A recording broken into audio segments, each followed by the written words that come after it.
We sent police and civilian support to Croatia, and 20 officers were sent. 1998 to 1999, officers were sent to Sierra Leone mission, and 5 officers were sent. Madam Speaker, in 1999 to 2005, officers again were sent to Sierra Leone, and 51 officers were sent. In 1999 to 2008, officers were sent to Kosovo, and 98 officers were sent to Kosovo. In the year 2005 and 2006, the African Union sent Kenyan officers, 50 of them to Darfur. And Madam Speaker, to date, we have officers in South Sudan, we have officers in Somalia, we have officers in the DRC, we have officers in ABA, we have officers in Western Sahara, we have police officers in New York, we have police officers in Italy and Addis Ababa. And Madam Speaker, when this thing came before our committee, we raised several questions. One among them was, Haiti is a French-speaking country. How are we going to send our officers there? And Madam Speaker, it came to my realization that security officers speak in silence. And that is why if you come to Laikipia today, Madam Speaker, where the British Army used to train since colonial times to date, you will get children of mixed races. And these officers don't speak in Maasai language, and the Maasais don't speak the British language.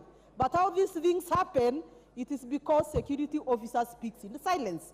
And Madam Speaker, Burundi is sending its troops there. Burundi is a Swahili and French-speaking nation, and they're going to give support to our troops.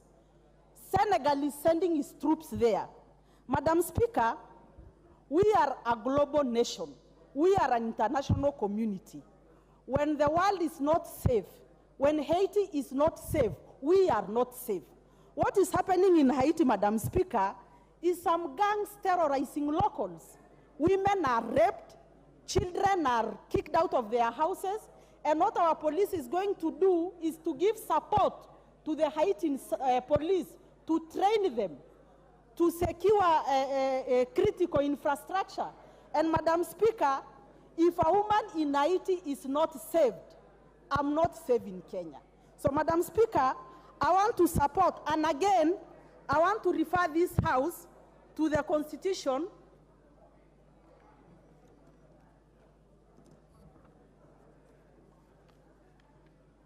the National Police Act, Section 1081. And Madam Speaker, unless we are speaking in the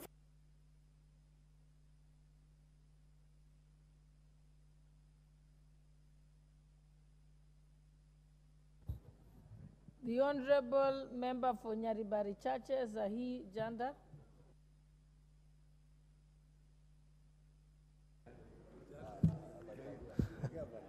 Thank you, Madam Speaker.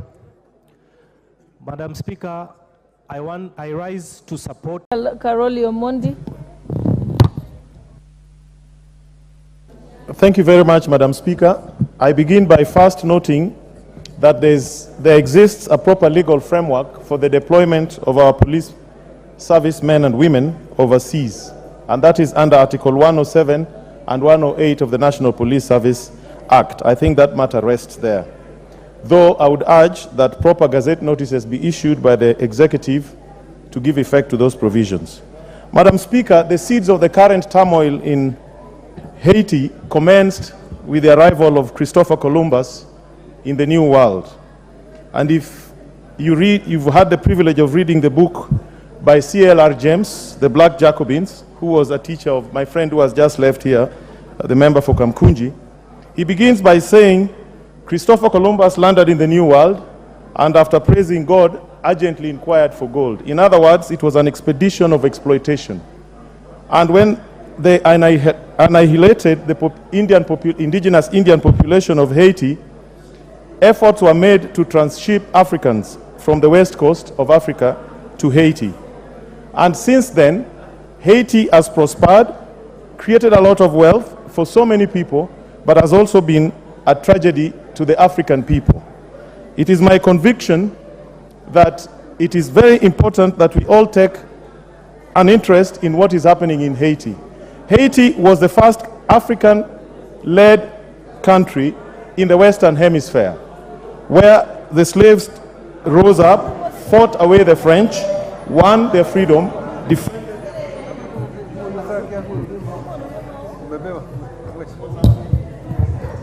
The Honorable Member for Belgut. Okay, the member for Belgut is not there. The Honorable Member for Tindiret. Your time is up. Thank you. Is it me or? Let's give the Honorable Chair now that he has arrived. Thank you, Honorable Speaker. Allow me also to add my voice on the deployment to Haiti. And like many of my colleagues have said, in fact, I really don't understand why they did not involve the Defense Committee on this matter. And I've listened to TJ Kajwang. I just want to invite him also to look at the act. If you look at the discretion, you will go to 1081, and you will see the President will also interpret the discretion differently. But I don't want to go to the details. Let me just go to the humanitarian bit of why we need our police officers to be in Haiti as soon as possible.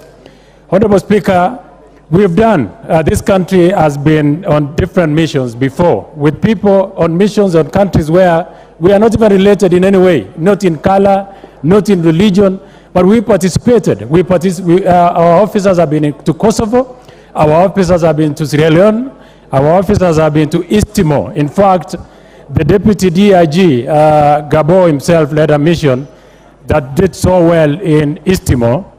And it is part of the reasons why we must deploy our officers to Haiti. Kenya in 2018 was recognized, and 28 officers by the United Nations, and promoted. In fact, the United Nations took one of the officers, the Chief Inspector of Police, Kerubo, and retained in the UN because of the deployment that had been done to Southern Sudan and the work that they did in Southern Sudan, and in recognition for their distinguished service in Southern Sudan in trying to restore peace in that country. Our officers were recognized by the United Nations, and on 26th June of 2028, 23 Kenyan police officers were awarded different medals of recognition for that effort. Honorable Speaker, our foreign policy is hinged on 5 pillars. There is peace diplomacy, economic diplomacy, environmental diplomacy, cultural diplomacy, and diaspora diplomacy.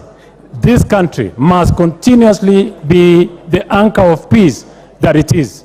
We must continuously engage in making sure that the regions that we've been asked or deployed, we as a country are able to participate in restoring peace within the region. Honorable Speaker, Kenya has done so well. We've like I did mention in the beginning of the week, shortly our officers from Somali who have restored relative calm will be on a drawdown coming back to the country. We are engaged in peace missions within the region, in the Democratic Republic of Congo, Somali, Burundi, and many other countries. I honestly do not see why we cannot go to Haiti. The problem in Haiti, and we should also be very fair, Kenya, this is the gangs, and they are only in the capital of Haiti, that is Port-au-Prince.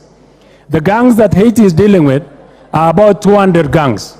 This country before, and the records are here in this house, in the year 2017, we were told Kenya had 325 gangs, including Mungiki, including Chingororo, and many other gangs that we have. Honorable Soro is not amused about Chingororo, but all of them were quelled by our police officers.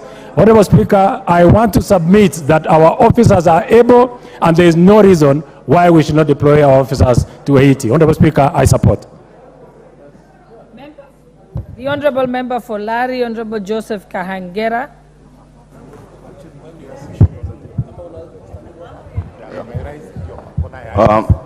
Thank you, Madam Speaker. I raise under Standing Order 95, considering that we have had many members who are supporting and those who are opposed, considering also that we have more important business before the House. Madam Speaker, I wish to ask that the mover be called to reply. It seems it's the mood of the House that I should...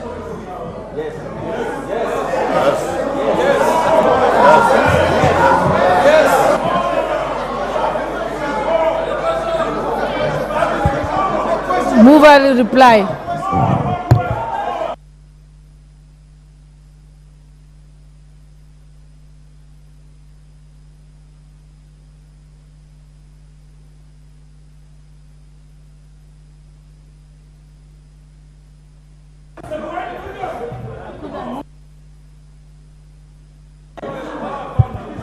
It seems it's the mood of the House.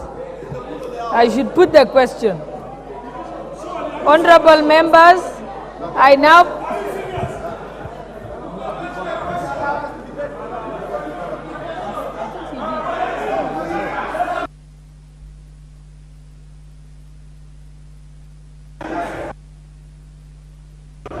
Honorable...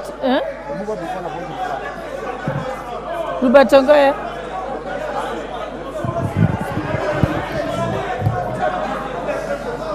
Honorable members, it's hard to decide, so we'll proceed with this first. Honorable members, I now put the question that taking into account the consideration and the recommendations of the Joint Committee of the National Assembly, Departmental Committee on Administration and Internal Security,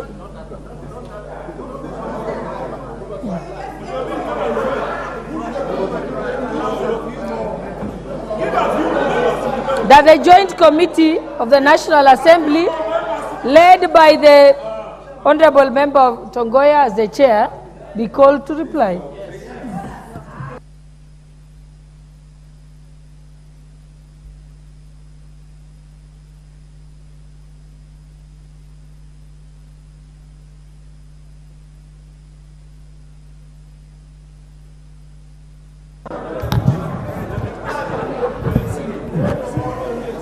Honorable members, I now put the question that taking into consideration,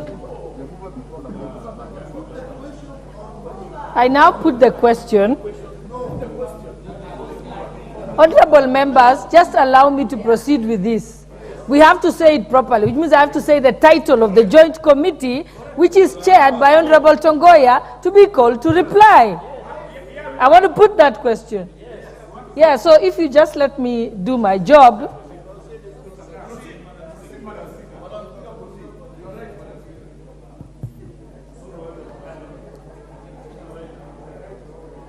Honorable members, because there is a dispute as to whether we should put whether the mover should reply or not. Isn't that the question before the House? So I want to ask, yes, I want to ask whether the House is in agreement. You will have an opportunity to decide as the House whether the mover should be called to reply or not. Okay, Honorable Member, when you finish making your altercation.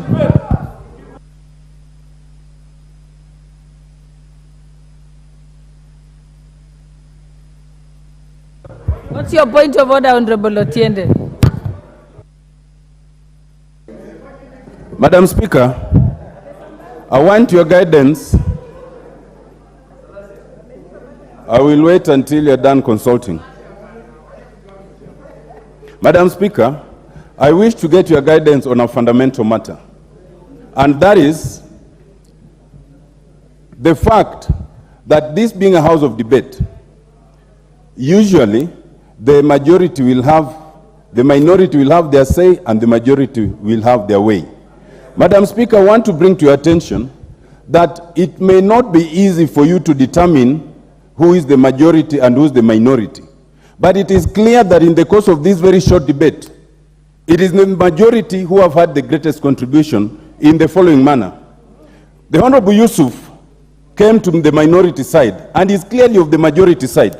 The Honorable Korere came to the minority side, is clearly of the majority side, with the result that being minority, we are not even, I'm on a point of order, Mr. Majority Leader, I'm on a point of order. You can't be on a point of order Honorable so Otiende. All I wanted, your guidance is this. The guidance I want is this. I will give you the guidance. Yes. Where it is clear that the minority is denied both their say and clearly their way, is that in line with the parliamentary standing orders? Honorable Otiende, the mere fact that somebody is from the minority side doesn't mean that they are required to always object or not support the report. The point is that the minority side got the opportunity equal to that of the majority side. If the members of the minority side decided to support the majority side, that is within the prerogative of those individual members. And honorable members, because seems to be disagreement as to whether the mover should reply or not, I will put the question as to whether the mover should reply or not, and then you will have the chance to have your ayes and nays. Honorable members, I now put the question that the mover be called to reply.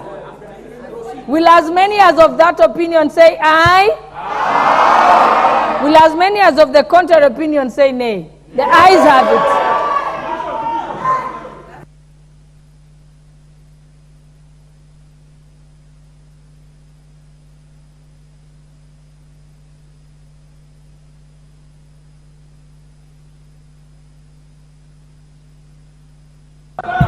You have insufficient numbers. You don't have sufficient numbers.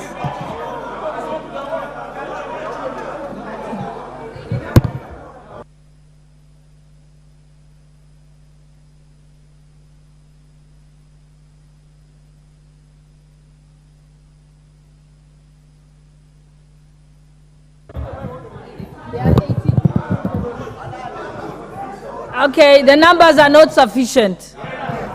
Mover to reply. Thank you, Madam Speaker. Madam Speaker, I want to take this opportunity to really thank members who contributed into this very important motion. And having keenly listened to all of them, it's true, it's a very important matter. And I want to appreciate all of you who supported to send our very disciplined, professional, and competent officers to the country of Haiti to help bring peace to that country of our African descendant. Madam Speaker, I just want to highlight a few things. One, why Kenya was appointed as the lead nation. It's true, Madam Speaker, is on record that Kenya has previously participated in helping bringing peace to the world.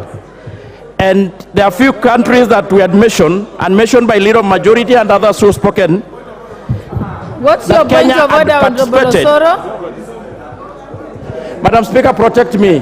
Honorable Speaker, Honorable Mayo is acting disorderly in this house. She's tearing and throwing papers around while a member is making presentation, Honorable Speaker. I think it is quite in order for her to behave that way in the floor of the house. Tearing papers, you know, throwing papers all over, walking around and shouting. Honorable Catherine Omayo. Okay, I didn't see that, but I will get the cameras. We will have the cameras reviewed, and the matter she can be dealt with at a later time. Let us proceed, member for Narok. So, Madam Speaker, thank you so much. I've just mentioned that I want to outline a few things, Madam Speaker. One, the very fundamental question before us here is whether the procedure was followed. I want to confirm to the country and this House that the committee followed the due process of law to the letter. And it has been actually from the report, Madam Speaker, attached to the report, it indicated how we, from the Security Council, from the UN, coming to the CS, Internal Security and Administration, coming, leader kidogo, just a bit.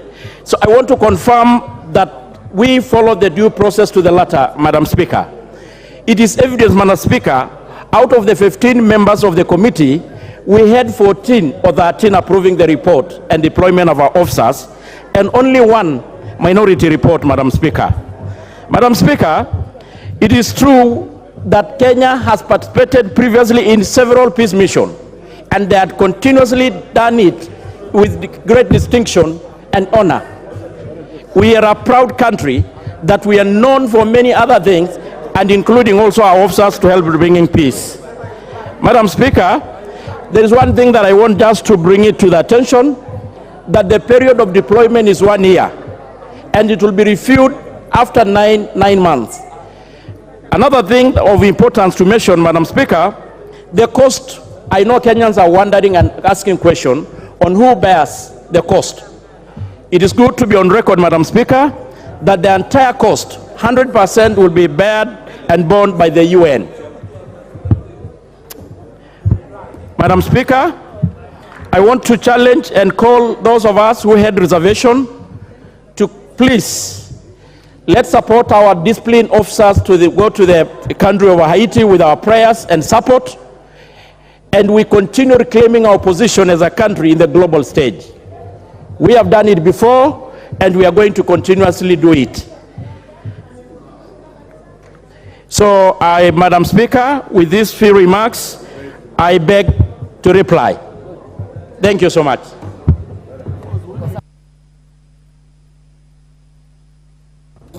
Honorable members, thank you. Honorable members, I now put the question that taking into consideration the recommendation of the Joint Committee of the National Assembly, Departmental Committee on Administration and Internal Security, and the Senate Standing Committee on the National Security, Defense and Foreign Relations, in its report on the request regarding the deployment of officers of the National Police Service to the Multinational Security Support Mission to Haiti, laid on the table of this House on Wednesday, 15th November 2023, and pursuant to the provisions of Article 248A, this House approves the deployment of the officers of the National Police Service to the Multinational Security Support Mission to Haiti. Will as many as of that opinion say aye? Aye. Will as many as of the contrary opinion say nay? Nay. The ayes have it. Next order. Order number 10, report on the first supplementary estimates for the financial year 2023-2024.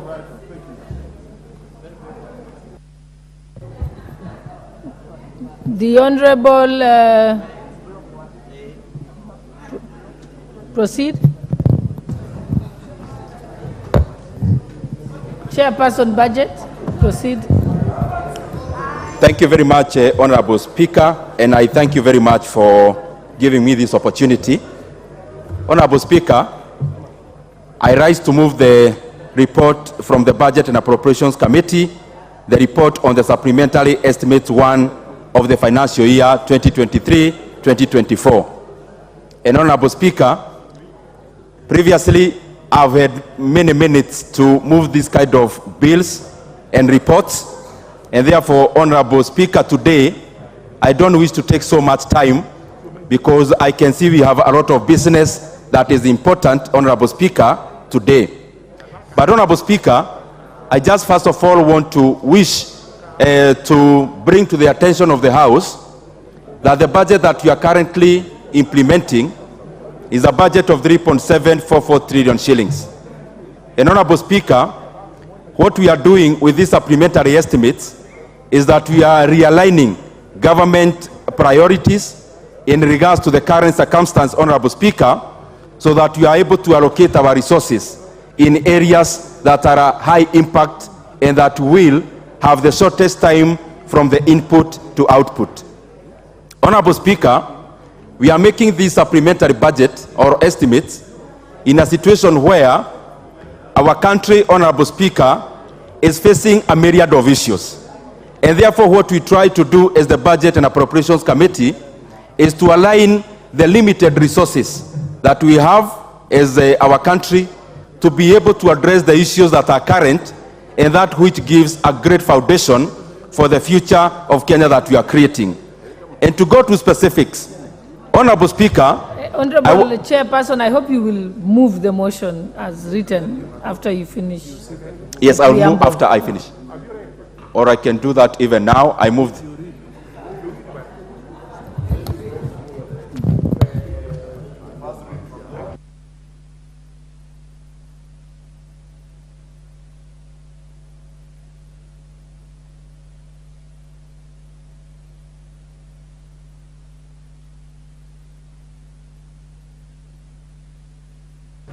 Honorable Speaker, I had wished to do this when I am concluding, but it's always better to do it earlier so that members can also get talking points from the essence of the order paper. Honorable Speaker, I wish, that is the report on the first supplementary estimates for financial year 2023-2024. Honorable Speaker, I wish that this House adopts the report of the Budget and Appropriations Committee on the first supplementary estimates for the financial year 2023-2024, laid on the table of the House on Wednesday, 15th November 2023, and pursuant to the provisions of Article 223 of the Constitution and Standing Order 243, 1, that approves the increment of the total recurrent expenditure for financial year 2023-2024 by Kenya shillings 90 billion 717 million 303 million 737 shillings in respect of the votes as contained in the first schedule. 2, approves a decrease of the total capital expenditure for financial year 2023-2024 by Kenya shillings 24 billion 515 million 810,722 shillings in respect of the votes as contained in the first schedule. 3, approves an overall increase in the total budget for financial year 2023-2024 by Kenya shillings 66 billion 201 million 573,015 shillings in respect of the votes as contained in the first schedule. And 4, approves Kenya shillings 1 billion 736 million 121,765 spent under Article 223 of the Constitution in respect of the votes outlined in the third schedule. 5, resolves as the first schedule forms the basis for the introduction of the Supplementary Appropriations Number 3 Bill of 2023, and 6, further makes the policy resolutions contained in the fourth schedule to the order paper. Honorable Speaker, I'll just add a few remarks before I move.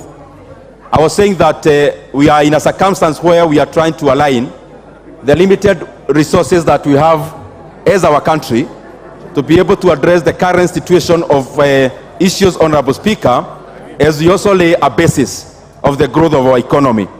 And Honorable Speaker, I want to laud this House because of the policies that we have been making, both on the finance sphere, but also in regards to budget, because all these are laws that we make in this House. And Honorable Speaker, I don't know whether the consultations can be a bit lower. Honorable members, let us give the chair budget kindly opportunity to be heard. So let's consult in lower tones. Thank you. Thank you very much, Madam Speaker. Honorable Speaker, I'm saying that I want to laud this House because of the policies that we have been making, both on the finance front and also on the budget, because these are laws that we make. And even budget making process, Honorable Speaker, is part of lawmaking in one respect. Honorable Speaker, I want to say that our country has had several issues that we are dealing with in regards to the economic growth, on the front of the macros, but also what I would call the economy of the pocket. And Honorable Speaker, the economy of the pocket, where the rubber meets the road, I want to say that there is room for improvement in terms of making sure that the standard of life of Kenyans is improving, also as we lower the cost of living. And Honorable Speaker, this is always a moving target, and we are doing everything possible so that we have this contained and aligned. But Honorable Speaker, it is important also that we celebrate some of the issues that are happening in our country. Even with the hardships that we have in our economy, Honorable Speaker, it is important that I mention to this House that through the policies that we make, we have been able to contain inflation as one of the parameters of macroeconomics, Honorable Speaker. And I want to say that a year ago where we were in terms of inflation, in regards to now or comparative to now, we are in a much better situation. And Honorable Speaker, I say so because our inflation was almost going into double digits. But as we talk here, Honorable Speaker, last month, the data we got from the Kenya National Bureau of Statistics is that our inflation is actually below 7%. It is important that I mention that our benchmark in terms of inflation in Kenya is 5%, and then there is a band of plus or minus 2.5% either way. And therefore, Honorable Speaker, on that front, it is important that I mention we are doing well. But Honorable Speaker, on the way we measure inflation, we look at it on the food side, which is food inflation, and also we add fuel inflation, and then lastly, co-inflation. I want to say that we have been doing pretty well out of the fiscal policies that we have employed in terms of containing food inflation. But also, Honorable Speaker, we have a challenge on fuel inflation, and I am sure the policies that we are putting in place will also address that sphere. And therefore, Honorable Speaker, our inflation would actually be much lower were it not for the gains that have been subdued by the fuel inflation side, Honorable Speaker, and especially on issues that are largely beyond the control of our country, Kenya. But Honorable Speaker, also, on the other parameter of economic growth, it is important that I mention to these colleagues of mine who have been very, very instrumental in also shaping the decisions that we make as the Budget Committee, but that notwithstanding the economy of the pocket that is not doing so well, Kenya as a macro economy, Honorable Speaker, is actually doing very well comparatively globally. Honorable Speaker, in the first quarter of 2023, Kenya economy grew by 5.3%. Honorable Speaker, in the second quarter of 2023, the Kenyan GDP grew by 5.4%. Honorable Speaker, this is not just the Kenyan data, but data from even Bretton Woods institutions like IMF and World Bank. And in that respect, Honorable Speaker, Kenya in the first quarters of 2023 was actually the 29th fastest growing economy in the world. Honorable Speaker, these are things that are important to mention, where I also comment that there is also something that we need to do to make sure that this economic growth is felt in the pockets of Kenyans. Honorable Speaker, why are we making this supplementary budget? Honorable Speaker, I'll mention just a few, because I want to conclude in the next 5 minutes so that we go to also the debate. And I want members, kindly, if it's possible, because this is the essence of this debate, you may conceptualize it. The essence of making this supplementary is, number one, to address the issue of payment of interest rates so that we can go step by step. The real reason of having this supplementary budget now is because we as a country want to provision enough resources for the payment of interest rates. Out of the total increment of this budget of around 200 billion, 145 billion Kenya shillings is an increment in the payments of interest rates. Honorable Speaker, one would ask, why are we doing it now? And we just did our budget in the month of June. The reason is this, Honorable Speaker. From the month of June to date, we have had two main issues happening around interest rates. One is the interest rate itself, which is the cost of money. Honorable Speaker, we have had to raise our interest rates as home so that, Honorable Speaker, we can make Kenya attractive for capital inflows. Honorable Speaker, this is a contractionary measure, Honorable Speaker, that we are doing as an economy. Honorable Speaker, interest rates, therefore, domestically and globally have been rising. And therefore, the cost of our debt has been rising. And therefore, we needed to provision monies for the payment of this interest rate. On the second front is Forex. Honorable Speaker, our debt 1 year ago was 50-50, 50% domestic and 50% foreign. In a debt situation of 10 trillion, it therefore means our foreign debt was around 5 trillion Kenya shillings. And actually, to quote precisely, Honorable Speaker, it was actually 4.3 trillion Kenya shillings in terms of our domestic debt. Now, out of this foreign debt, majority of it, Honorable Speaker, is dollar denominated. But the Kenya shilling has lost around 20% from January to date. And actually also from June to now, we have been subdued. And therefore, Honorable Speaker, we are provisioning monies so that we are able to pay our obligations timely, Honorable Speaker.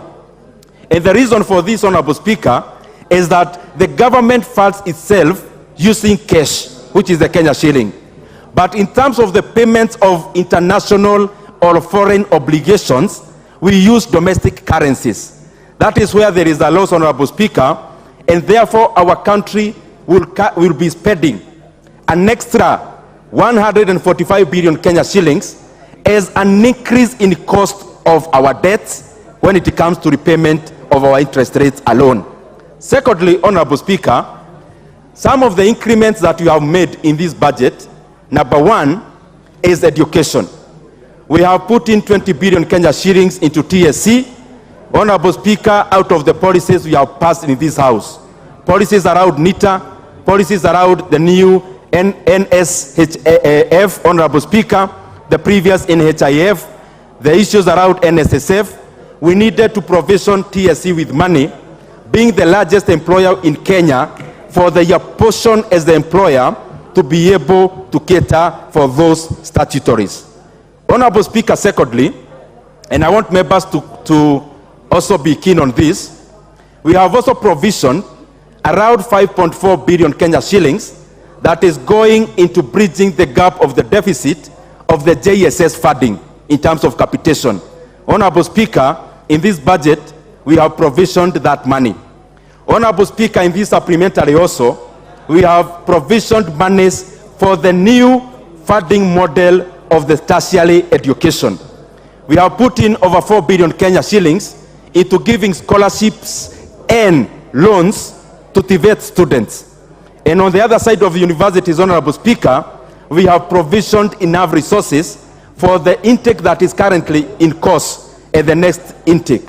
Honorable Speaker, we have also provisioned 3.4 billion Kenya shillings, monies for the infrastructure of JSS institutions. And Honorable Speaker, we have also recalibrated that.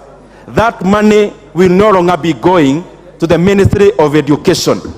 All that monies will be going to NGCDF, because the patrons, the members of this House, have shown that they are the best managers when it comes to execution of public facilities.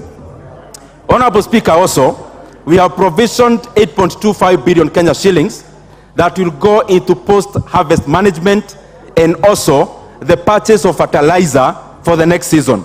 And therefore, Honorable Speaker, when it comes to inputs of our agriculture sector, we have taken care of that. Honorable Speaker, we have provisioned monies for sugar reforms. And some of these monies, Honorable Speaker, will be going into payment of arrears owed to Kenya sugar farmers, Honorable Speaker, so that we can continue releasing more resources to our economy. Honorable Speaker, there is a lot more that we have done in the supplementary estimates, and I will call upon members to also go through the report so that we can also participate. We have given monies to NCPB for the purchase of maize so that the sweat of our farmers will not go down to drains, Honorable Speaker. And we have also provisioned money for coffee cherry fund, Honorable Speaker, so that our coffee farmers can have, Honorable Speaker, a facility to take forward the agriculture sector, and especially when it comes to cash crops. Honorable Speaker, on the policy front, we have seen a lot of improvement by the National Treasury insofar as invoking Article 223 is concerned. This time we are only approving less than 2 billion Kenya shillings, monies spent at Article 223.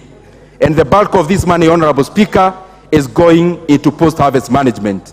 Honorable Speaker, also lastly, is that out of the reports that we usually make in this House, Honorable Speaker, the National Treasury or the Executive has now come up with a pending bills commission, Honorable Speaker, which will go a long way into addressing those pending bills that have really hampered the growth of our SMEs, Honorable Speaker, majority of whom are owed these monies.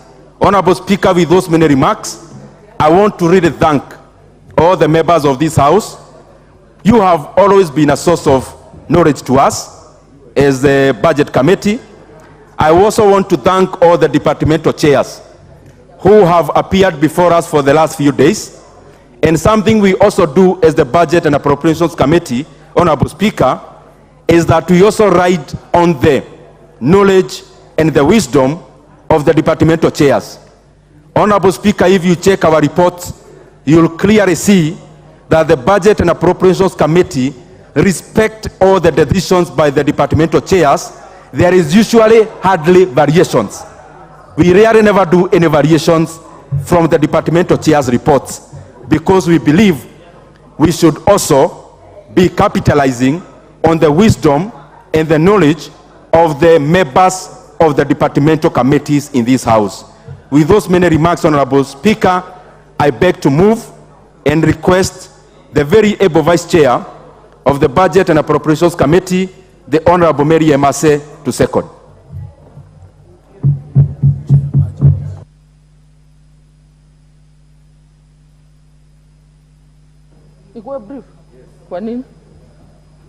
Thank you, Honorable Speaker. I'm being told to be brief.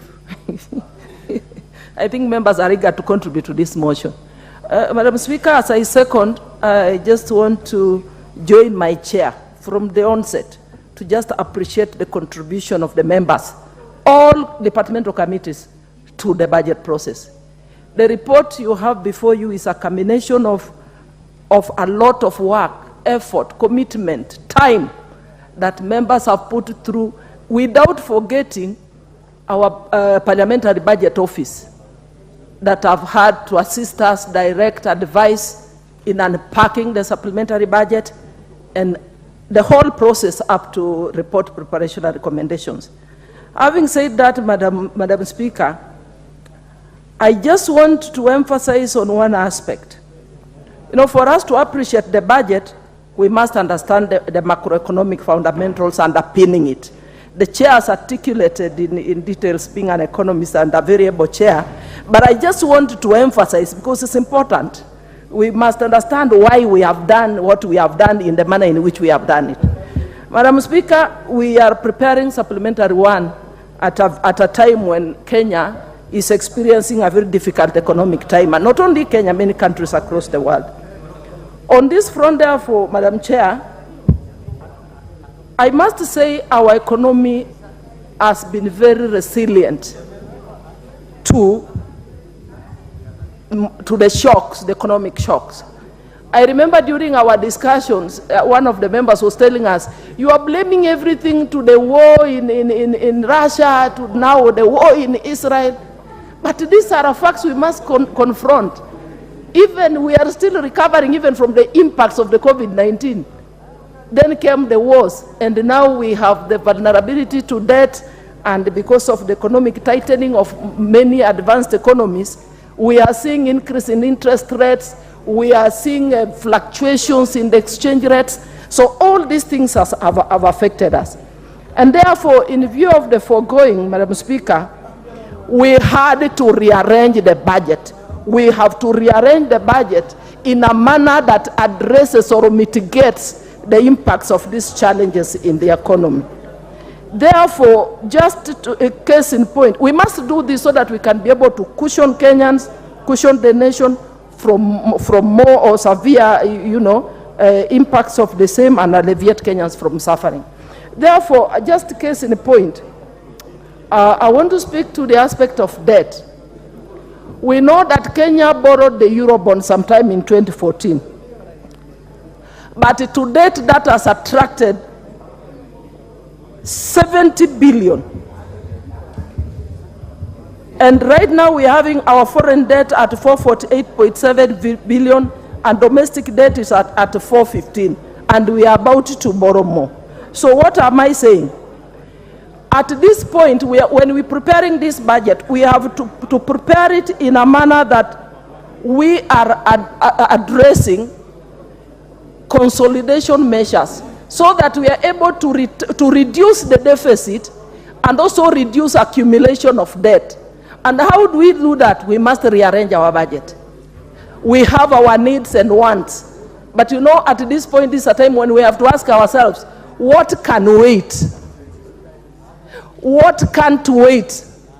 And what can we do away with altogether? And that is where the austerity measures come in. So, I know even when we're looking at the budget, most of the departmental committees had wish lists, endless wish lists.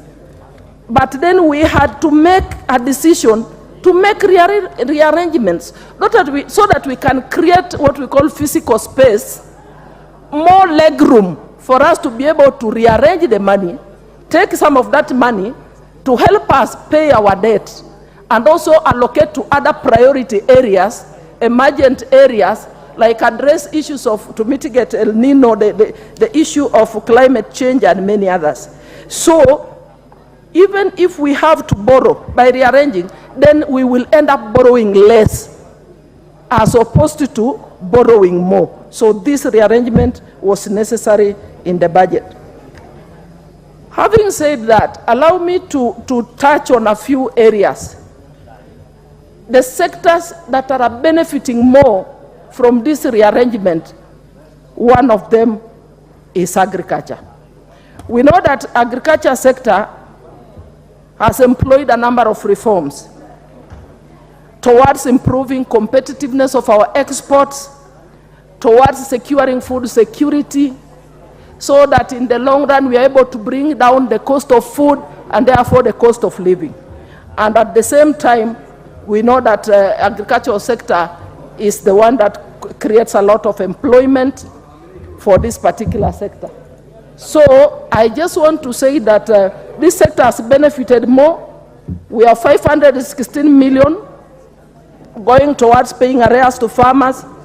We have 550 million for food security diversification, among others. And also, as I approach conclusion, education sector is also one of the biggest beneficiaries. There is 1 billion to Nairobi schools. We know that Nairobi has the largest population, and some of the constituencies you will find they have 2 schools or 5 schools. So there's more money going towards supporting Nairobi schools to create more schools. We also have new funding going to the new model university funding to support education in our universities. And also there is allocations going to social protection. We will remember we registered our elderly persons, and now we have allocated 2.8 billion towards that end. And also there is more allocations, including to the Hustler Fund and many other. Thank you, Madam Speaker. I want to stop there. Thank you for the opportunity. Point of order on the seconding.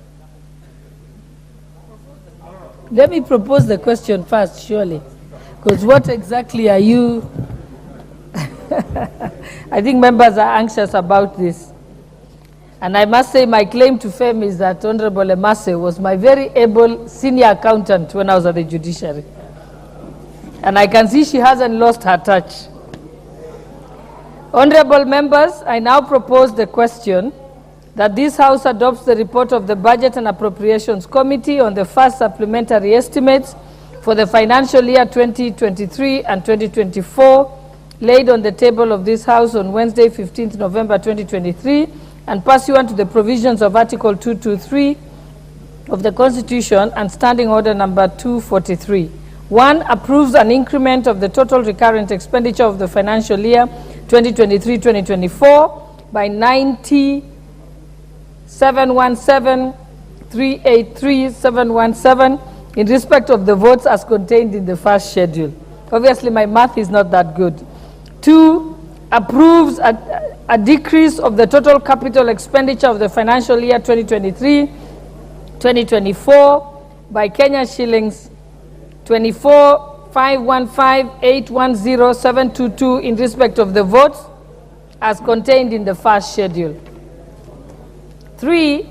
Approves an overall increase in the total budget of the financial year 2023-2024 by Kenya shillings 66,201,571,015 in respect of the votes contained in the first schedule.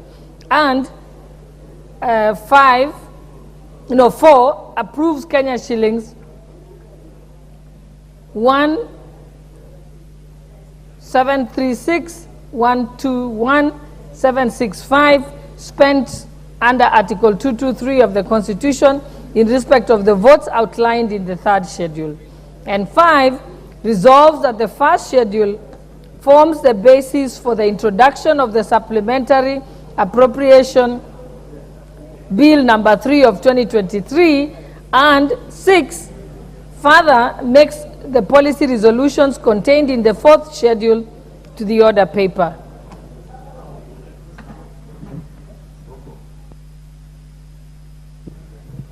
You may now have your point of order before the debate? Yes. Or do you want the debate to start, then maybe your point of order can mature? I'm starting on starting order number 97, Madam Speaker, on the limitation of the debate, that in the view that members have so much interest to contribute on this debate, we reduce from 10 minutes to 5 minutes, so that many members can be able to get opportunity to contribute. And I be the first to be given opportunity to contribute, Madam Speaker. Thank you.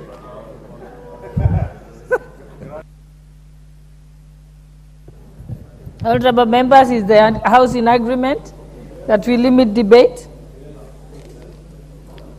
Will as many as of that opinion say aye? Aye. Will as many as of the contrary opinion say nay?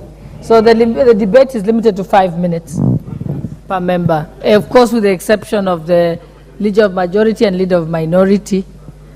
Can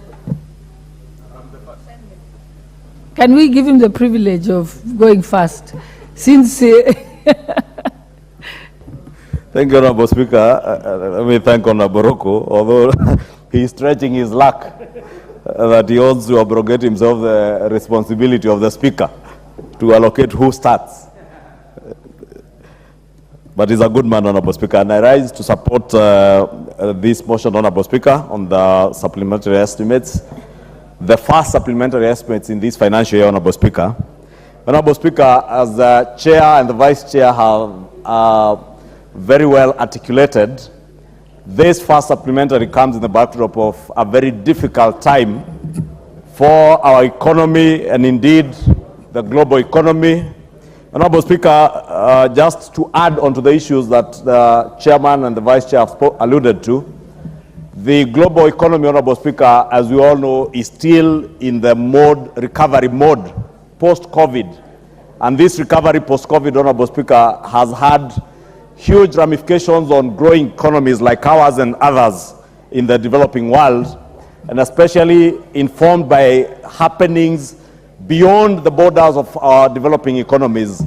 Happenings in the Americas, Honorable Speaker, happenings in the Western world, in Europe, and now, Honorable Speaker, even happening in the Middle East with the war between the Hamas and Israelis, Honorable Speaker, in a way hugely impacting the supply chain around the oil and gas sector.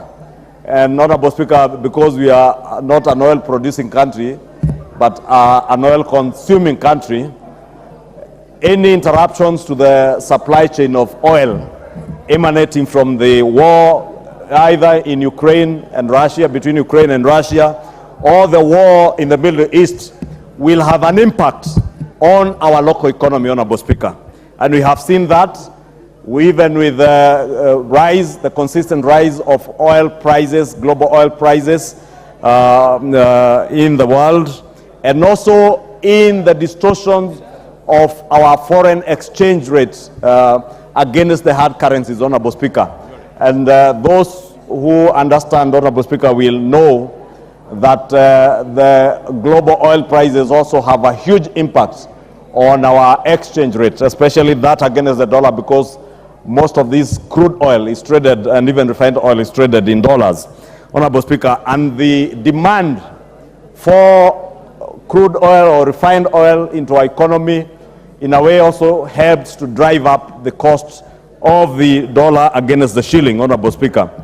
And why not, Honorable Speaker, as have been said, why not for the government-to-government contractual arrangements that guarantees, one, that we have adequate oil supplies in our country, Honorable Speaker, and with prices that are hedged, and therefore we are not subject to very frequent fluctuations of the oil prices in the world, Honorable Speaker. Honorable Speaker, the other issues that confront us as we work on these fast supplementary estimates, Honorable Speaker, you know we had challenges with the implementation of the Finance Act 2023, with all the cases that went to court, and that in a way impacted our revenue collection. Honorable Speaker, you remember the Kenya Revenue Authority have already reported that within the first quarter, they had a shortfall of about 79.3 billion on revenue turnovers from July, August, and September. I am glad, Honorable Speaker, to note that in the month of October, all the revenue streams that KRA is collecting from, be it VAT on fuel, be it excise duty, be it our income tax, all our revenue streams and our tax instruments are performing now, and at least, Honorable Speaker, I was happy to note in one of the reports by KRA that taxes, especially around fuel, are now performing above target, at almost 106% above target, and there is hope that if that progresses, Honorable Speaker, then we shall be able to catch up with the revenue estimates. It's surprising, Honorable Speaker, because there are those who have argued that our taxation on fuel has discouraged Kenyans from consuming fuel. And they will be shocked from estimates and data coming from IPRA and KRA. The consumption of fuel in this country has indeed done the opposite, surprisingly. The consumption of fuel has gone up, and that is why even revenues from the consumption of fuel, Honorable Speaker, are performing. I hear somebody behind me speaking about consumption of alcohol. I'm speaking about consumption of fuel, not alcohol. I don't care, Honorable Speaker, whether the consumption of alcohol goes up or goes down, so long as they can pay taxes. But fuel in a big way, because those who have been listening to those critics of this administration, Honorable Speaker, those are some of the things they have been saying. That even the optimal revenue tax, the tax generation curve, we have reached the optimal level of the curve, that we can no longer generate more revenue from some of these taxes. And therefore, Honorable Speaker, I just want to speak to those critics of this administration and tell them we are yet to get there. We indeed, VAT on fuel is the first evidence that indeed that is an area where we were yet to exploit our opportunities to broaden our tax base, Honorable Speaker. Honorable Speaker, we have had other challenges, Honorable Speaker, besides those of revenue, the challenges that have been alluded to of foreign exchange fluctuations and interest rate increments, both at the domestic level and even on the international market. And as I said, Honorable Speaker, if you look at what happened in the Americas after the COVID pandemic, the American government had a lot of subsidies that they were giving to their people, which created a huge inflationary situation in their country, and therefore to help mop up the excess liquidity in the market, they increased their Fed rates, Honorable Speaker, almost to 5.5, 5.6, almost 6%, and that in a way has affected our interest rates locally, Honorable Speaker. Besides what the chair of the budget committee alluded to, that we've also had to increase our local interest rates to be able to attract investments into our country, especially from funds that come to invest in our country, Honorable Speaker, in government securities. And with that, Honorable Speaker, that has meant that our cost of financing or cost of servicing our debt has also gone up as interest rates go up. Honorable Speaker, members will note from these supplementary estimates, close to 145 billion shillings is expenditure that is going to service our debt. Honorable Speaker, if you can protect me from these people making noise behind me, Honorable Speaker. Honorable members, order. Senior Counsel. Honorable Speaker, I was saying, proceed. Honorable Speaker, I was saying 145 billion shillings going to service debt. And again, Honorable Speaker, those who are pontificating about how good they are in fighting for Kenyans on the cost of living are never honest enough to tell Kenyans that the huge burden of public debt that we are now having to pay an extra 145 billion shillings for was occasioned by bad macroeconomic policies under a regime that they served in and that they supported, Honorable Speaker. And we must be honest, Honorable Speaker. And I say this with all due respect to my colleagues, even those that I am engaging with in the National Dialogue Committee.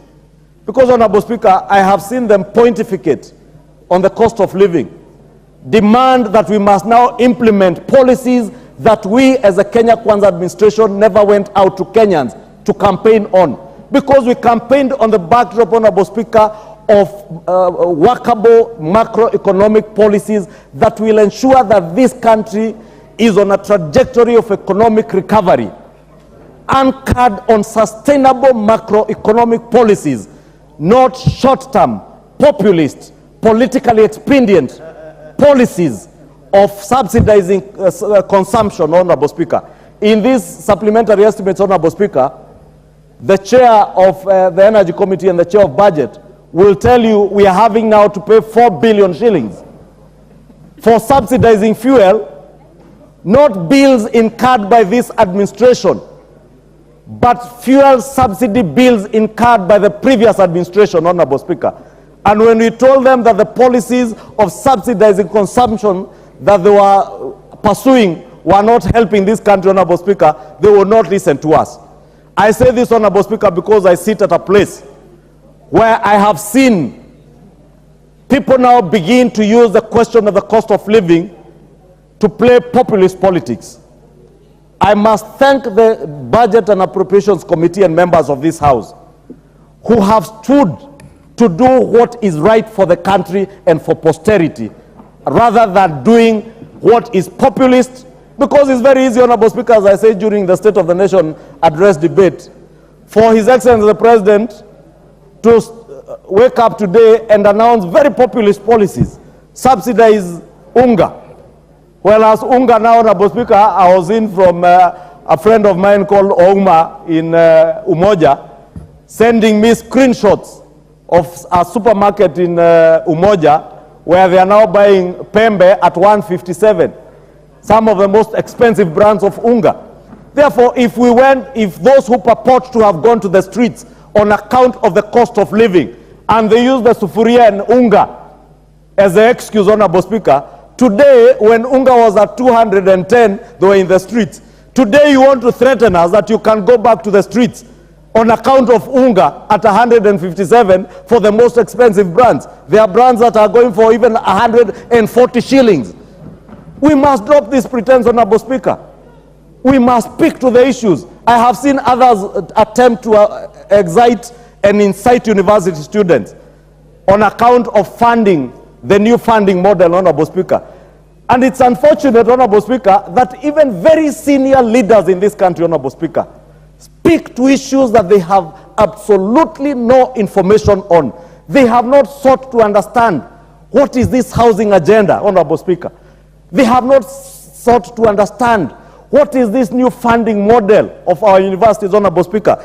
Today, we have 15 billion shillings here, 14 actually, Honorable Speaker, 10.3 million shillings going to the university's funding model to help to the Higher Education Loans Board.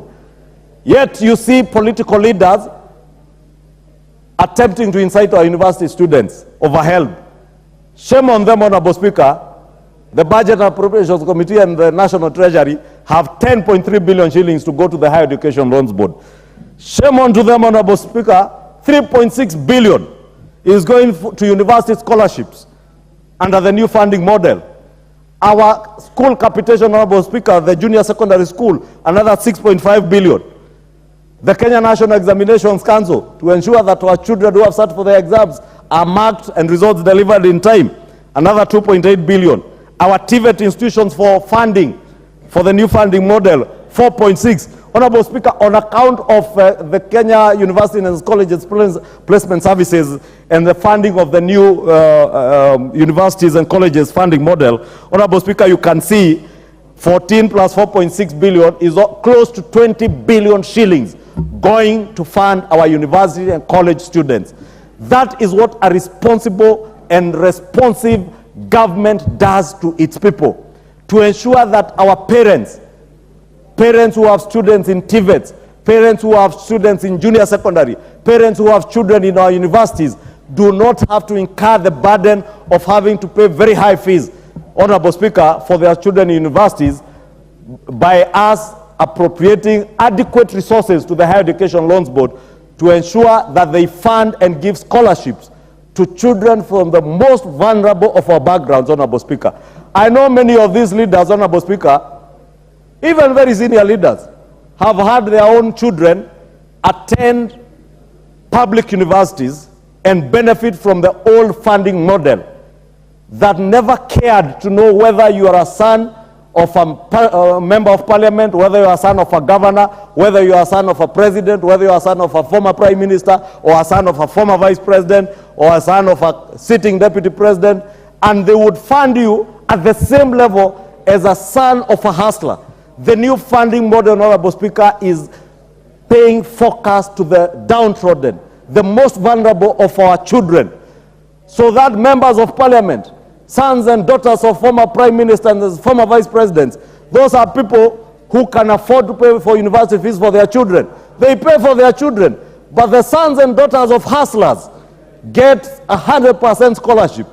They get funding from help, Honorable Speaker. This is what this supplementary budget is doing, Honorable Speaker. Honorable Speaker, we're in an era where now we are talking about COVID and El Nino rains. And this El Nino rains, Honorable Speaker, came with some unmitigated things or emergencies that were never forecast, Honorable Speaker, at the time we were doing the budget at the beginning of the year. And we were never able to provide adequate resources to deal with post-harvest losses. The President did announce that we shall be, even during the State of the Nation address, that 100 mobile maize dryers and milk coolers are being procured. These resources, Honorable Speaker, you will see 2.4 billion shillings going towards the crop post-harvest to deal with the issue of maize dryers, to ensure that the harvest, the extra 18 million bags harvested by patriotic farmers across the country will not go to waste on account of the heavy rains, that we'll have mobile dryers. Farmers will be able to pay only 70 shillings down from 350 shillings to be able to dry their maize and ensure that there is unga available in the sufurias that some of my colleagues here are putting on their heads and pretending that they are leading what they call a sufuria revolution. There is no sufuria revolution.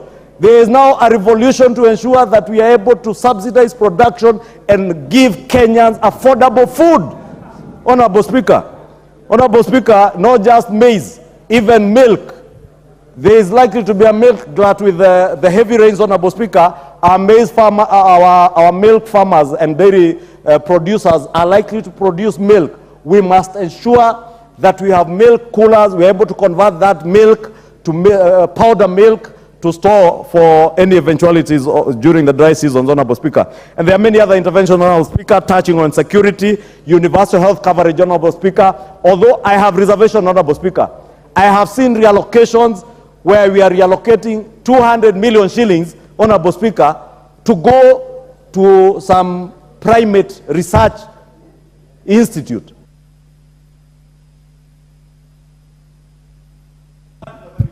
One minute. Honorable Speaker, I was saying, how do we allocate 200 million shillings to research about monkeys? Because this primate research, Honorable Speaker, is not researching on universal health coverage for human beings. How do you remove 200 million shillings from universal health coverage to go and research about monkeys? I know there's a cabinet secretary who told us they would relocate monkeys from some forest to another forest, Honorable Speaker. I don't know what research is this that we want to fund with 200 million shillings. I want to propose that the committees in charge should be proposing amendments this afternoon to remove that money and take it back to more sustainable programs, Honorable Speaker. Worst case scenario, take it back to universal health coverage. How do we start taking care of monkeys at the expense of human beings, Honorable Speaker? Surely. Honorable Speaker, with that, I beg to support, and I want to call to shame those who want to use the cost of living as an excuse to incite Kenyans. We have sustainable macroeconomic policies that will deal decisively with the question of the cost of living to Kenyans. Let us not play politics with it. Let us not use the global economic challenges that we have around the world to try and incite the Kenyan people. They have a government that is responsive, a government that thinks about them, cares about them, and is dealing with their issues in a more sustainable manner other than the politically expedient avenues that we saw in the past, Honorable Speaker. With that, I beg to support. Very well, Leader.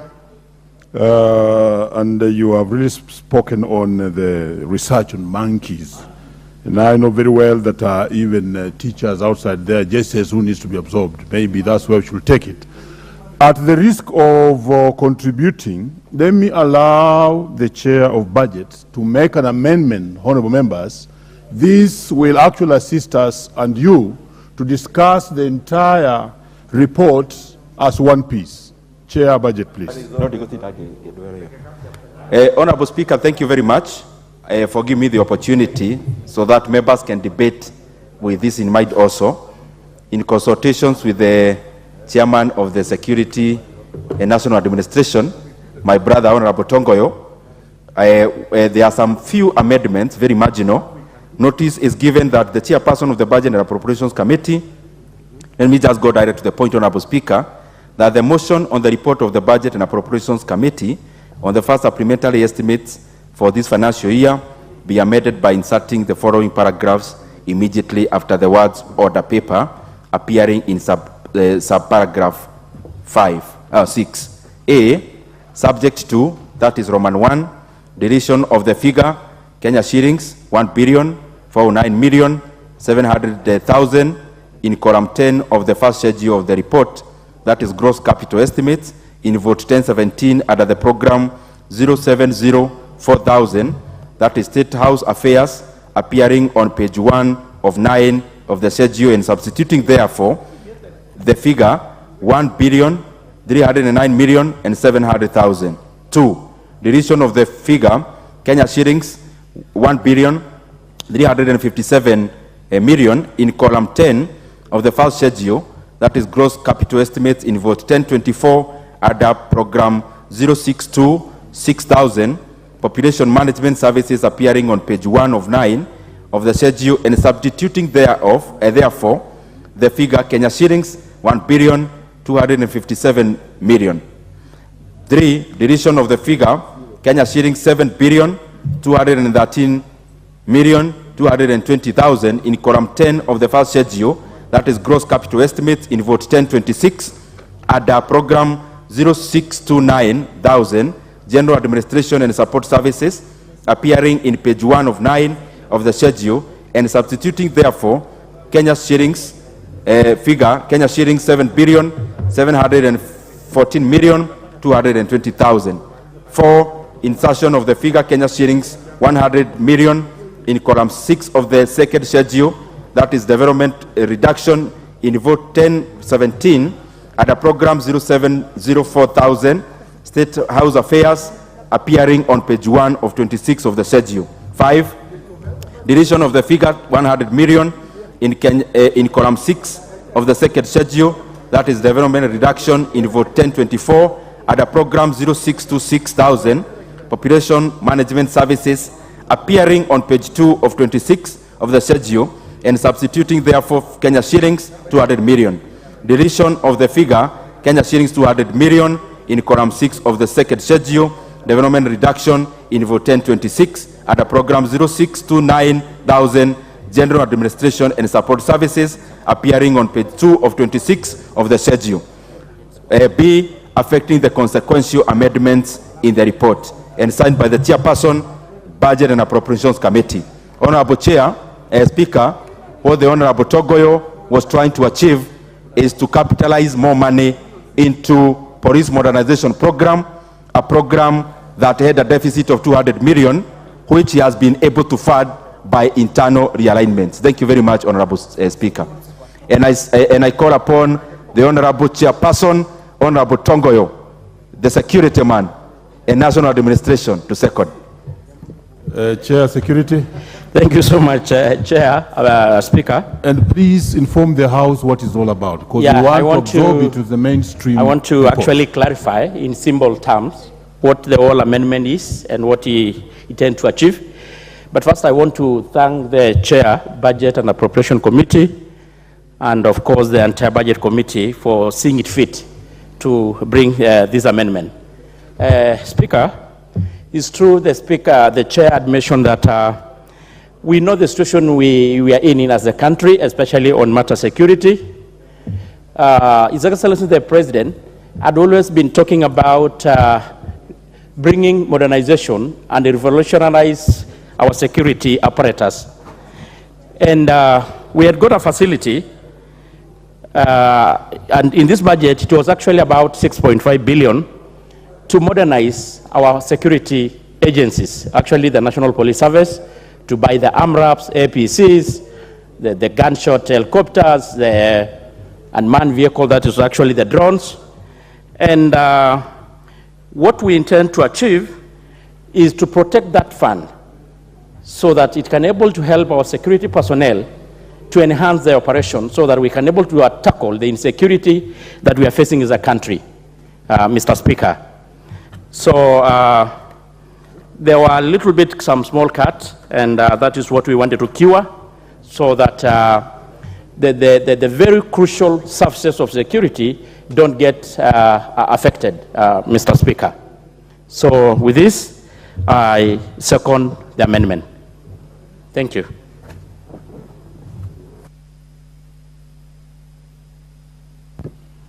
Honorable members,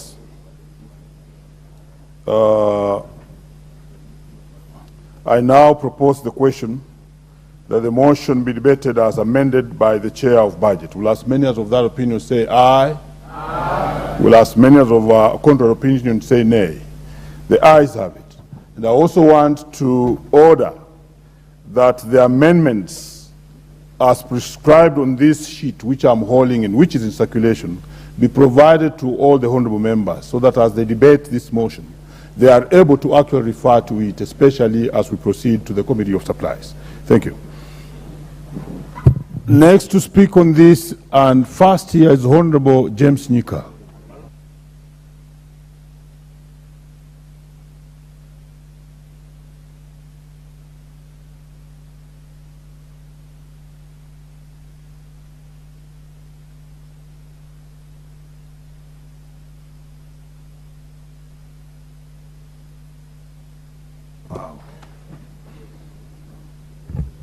Order. Honorable members, further guidance that we deal with the amendment first before we proceed to the entire report. If it's the mood in the House that I put the question, I therefore put the question that the amendment thereof proposed by the Chair of the Budget Committee be part of the report. Will as many as of that opinion say aye? Aye. Will as many as of contrary opinion say nay? The ayes have it.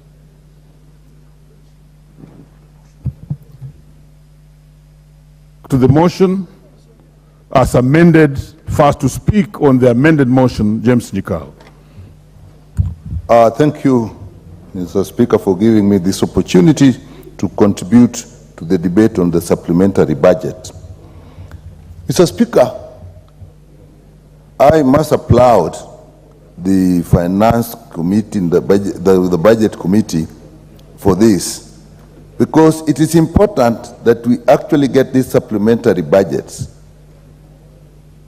The government budget that actually drives the economy. It is the biggest financial supplier to the economy. So that if we have that sorted out, we are okay. But Mr. Speaker, the main objective of any economic activity, of anything, is the welfare of the people. It does not matter how good the policies are. It does not matter how sound they are and how pleasing they sound. If the people do not feel it in their daily lives, in the food they put on the table, in what they pay for energy that they use in their homes, what they put in their cars, what they pay for public transport, what they feel in their health care, what they feel in their education, then whatever improvement is of no consequence. And I think the chair of the budget actually put it very clearly when he reduced it to the word economics of the pockets. It is at that level that we feel it. And therefore, when we do all these things, there will only be growth if people feel in their pockets that they can live. It does not matter. You must be able to wake up, get food on the table, travel on your matatu, get onto your border. That is what matters. So when the issues that we are addressing in this country is to a large extent still the cost of living. We cannot run away from it. Whatever we do, that is the thing we must address. When we talk of debts, it is not fair when you are in government to keep blaming the first government. That is why you are in government. Sort out the problems. Don't keep saying this is the person who did this. Okay, that is, we have had that from the time of campaign. Now we want solutions. If the debts, we say they are rising, the debts can only rise if you are taking debts now. You can't then blame it on the past. Of all the things I've heard, we're talking a lot, I'm not an economist, we're talking a lot of paying debts. That is fair, so that we remain credible in the world of money. But I've never heard us talk about restructuring. I don't think as a country we can insist that we'll pay all the debts even if our children are dying. That is one thing I've never heard. I know the chair of budget is somebody who is very well grounded in economics, but I've never heard us talking about restructuring. Must we pay today even when our children are dying? Can't we say that this will pay that? That I've never heard. Whether this is on purpose, I've heard it in many circles, but not when we are dealing with our issue. When we talk of increasing taxes so that we increasing rates so that we attract money from abroad, we must also realize that if the debts are increased, it has an effect on our economy. People cannot borrow here and actually get into business because of that. So there must be a very clear balance on that. The leader of majority actually made a very good statement that you reach an optimum level when you are talking about taxes or even fuel. You will get increased revenue as the taxes go up, but you reach a point that actually now the revenue is reduced. Although we are saying that we have not got the optimum level, we are getting there. But even today in the media, we have reports that are indicating that we are collecting less, particularly for the areas where we were thinking from the taxes. So that is something that this way we actually look at. These are simple, these are well-known facts. Even where we apply money, I actually am happy that we're applying money in education, in university, and so on. But I just want to get one point, and Mr. Speaker, I'll ask you to allow me to do this. How, when good policies, if not properly applied, actually cause a problem? I can see somebody wants to blame others for what is happening in the university. It is very simple. This funding is actually a good principle. It is how it was applied, the mechanics of implementing it. There were three. I'm telling you, the interests here are overwhelming. You have had your bites. Honorable Julius Meli. Thank you, Mr. Speaker. Mr. Speaker, I rise to support this and commend the Chair Budget and Appropriation Committee and the whole Committee of Budget, Mr. Speaker, for documented report on the supplementary budget. Mr. Speaker, this budget has addressed pertinent issues, and the issues that affect the people, the issues that affect the common person, the issues at play, Mr. Speaker. As a Chair of Education, I just want to pinpoint them, but I'll actually look at the whole spectrum of the budget, supplementary budget one. That one, Mr. Speaker, I want to laud the government that this time the budget has not interfered a lot with the development aspect, especially in the university education. The monies that were allocated in the main budget have actually almost remained the same. Two, Mr. Speaker, the issue of JSS. The country knows that next year we are going to have grade 8. They have actually supplied 5 billion shillings for the construction of the JSS class, for the capitation. On top of that, it was the wisdom of the Education Committee, Mr. Speaker, that 3.4 billion shillings be actually taken to NGCDF so that members of this committee will actually give a shilling for a shilling, which will be actually around 6.6 billion towards the construction of 16,000 classrooms in this republic. Mr. Speaker, that is quite commendable, and I want to say that the Budget Committee has actually done it quite well.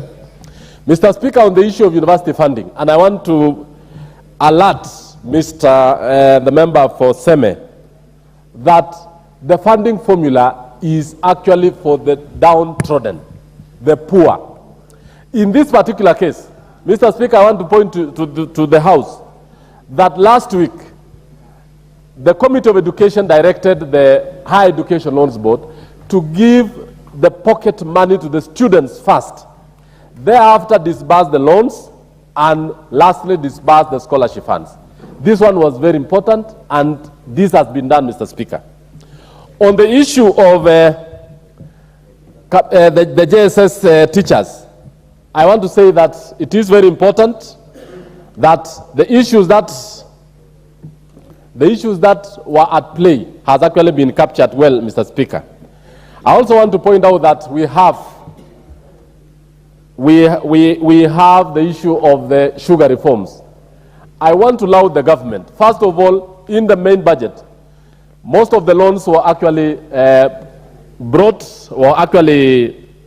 written off, and actually, Mr. Speaker, the monies that were actually supplied this time were actually have been captured well. Lastly, Mr. Speaker, on the issue of budget, I want to say that this was good, and I want to thank the member for that. Asante sana, Mr. Speaker. Thank you. What's your point of order, Honorable Murungara? Thank you. Thank you very much, Mr. Speaker. Mr. Speaker, allow me to stand under Standing Order 95, and I wish to explain as follows. Mr. Speaker, sir, as soon as we finish the debate, which we are going on very well, we are moving on to the Committee on Supply. In this committee, we will move item by item as we supply money to the government. Every member will have the opportunity to actually contribute on every item you want to contribute, and therefore we may actually be repeating ourselves. Therefore, consider that we have the entire afternoon for all these members to talk. May I move that the mover be called upon to reply. Thank you.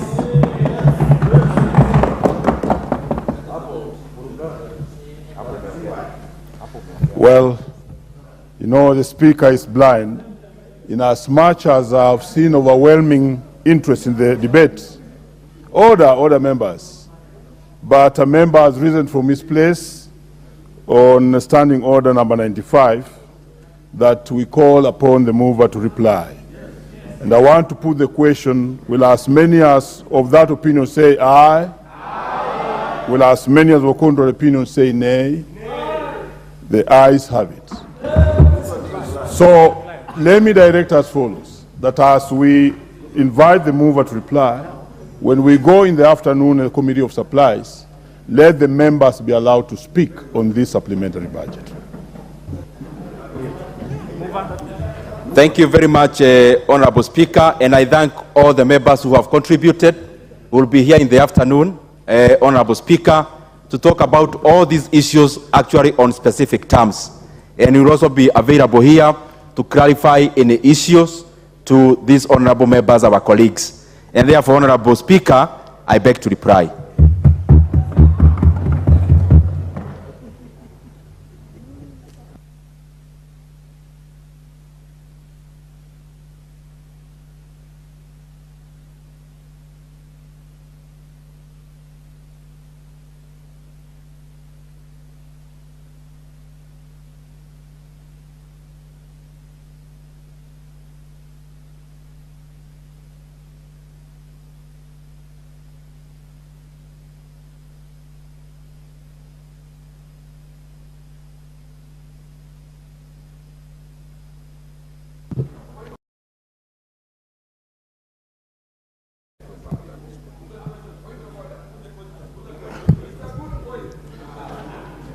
Honorable members,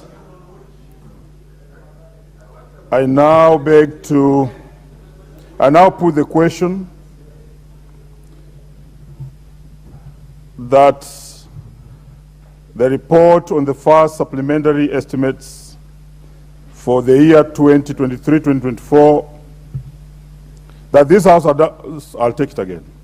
I now put the question that this House adopts the report on Budget and Appropriation Committee on the first supplementary estimate for the financial year 2023-2024 laid on the table of the House on Wednesday, 15th November 2023, and pursuant to the provisions of Article 223 of the Constitution and Standing Order 243, that one, approves an increment of a total current expenditure for the financial year 2023-2024 by Kenya shillings 90,717,383,737 in respect of the votes as contained in the first schedule. Two, approves a decrease of a total capital expenditure for the financial year 2023-2024 by Kenya shillings 24,515,8,107.22 in respect of the votes as contained in the first schedule. Three, approves an overall increase in the total budget for the financial year 2023-2024 by Kenya shillings 66,201,573,015 in respect of the votes as contained in the first schedule. And five, approves Kenya shillings 1,736,121,765 spent under Article 223 of the Constitution in respect to votes outlined in the third schedule. And that resolves that the first schedule forms the basis of the introduction of the Supplementary Appropriation Number 3, Bill 2023. And 7, further makes a policy resolution contained in the fourth schedule of the first schedule to the report gross capital estimates in vote 1017 under the program 0704,000 State House Affairs, appearing on page 1 of page 9 of the schedule and substituting thereof the figures 1,309,700,000. 2, deletion of the figures Kenya shillings 1,357,000,000 in column 10 of the first schedule, gross capital estimates, in vote number 1024, under program 062, 6000, population management services, appearing on page 1 of 9 of the schedule and substituting thereof with the figures 1,257,000,000. 3, deletion of the figure Kenya shillings 7,213,220,000 in column 10 of the first schedule, gross capital estimates in vote 1026 under the program 06-29000, general administration and support services, appearing in page 1 of 9 of the schedule and substituting thereof with the figures 7,413,220,000. Number 4, insertion of the figures 100,000,000 in column 6 of the second schedule, development reduction in vote head 1017 under program 0704,000 State House Affairs, appearing on page 1 of 26 of the schedule. Number 5, deletion of the figures 100,000,000 in column 6 of the second schedule, development reduction in votes 1024 under program 0620 under program 06260000, population management services, appearing on page 2 of 26 of schedule and substituting thereof the figures 200,000,000. Number next, deletion of the figures 200,000,000 in column 6 of the second schedule, development reduction in votes 1026 under program 0629,000, general administration and support services, appearing on page 2 of 26 of the schedule. And B, effecting the consequential amendment in the report thereof. Will as many as of that opinion say aye? Aye. Will as many as were contrary opinion say nay? The ayes have it. Honorable members, we may be on our feet. And the time being 1:05 p.m., this House stands adjourned until today, Thursday, 16 November 2023 at 2:30 p.m.